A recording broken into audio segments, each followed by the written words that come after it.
Hello everyone, আসসালামু আলাইকুম। যারা আমার ভিডিও দেখেন অনেকেই হয়তো বা জানেন আমি কিছুদিন আগে উমরা হজ করার জন্য গিয়েছি। আমাকে অনেকজনই মেসেজ দিতেছে যে ভাই আপনি যে উমরা হজ করতে গিয়েছেন, আপনি কি কাবাগর নিয়ে এবং আমাদের প্রিয় নবী হযরত মুহাম্মদ সাল্লাল্লাহু আলাইহি সাল্লামের রওজা শরীফ নিয়ে ভিডিও করেন নাই? আমার ভাই সম্পূর্ণ ভিডিও করা হইছে।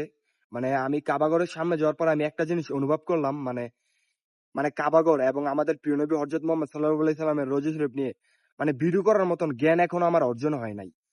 এখানে যদি আমি একটু ভুল করি, আমাকে নিয়ে তো মানুষ সমালোচনা করবে। সমালোচনা বড় বিষয় না। মানে আমি যদি এখানে একটু ভুল করি আমার যে কি পরিমাণে গুনাহ হবে, এটা একদম বলবার বাইরে। আমি কাবাগরের সামনে যাওয়ার পর আমার অটোমেটিক অনুভব হইতেছে যে আমার তো মানে এতটুকু এখনো জ্ঞান হয় নাই যে আমি কাবাগরকে নিয়ে অথবা আমাদের প্রিয় নবী হযরত মুহাম্মদ সাল্লাল্লাহু আলাইহি সাল্লামের রওজা শরীফকে নিয়ে আমি কথা বলব। এর জন্য আমি চিন্তা করলাম যে আমি এই ভিডিওটা বানানোর থেকে একদম বিরত থাকবো। আমার কাছে ভিডিও আছে, এই ভিডিওগুলো আমার কাছে স্মৃতি হিসাবে থাকবে। মানে ভিডিও বানানোর মতন অথবা ব্লগ করার মতন মানে আমি কিন্তু চিন্তা ভাবনার মাথা দিয়ে নিছি না।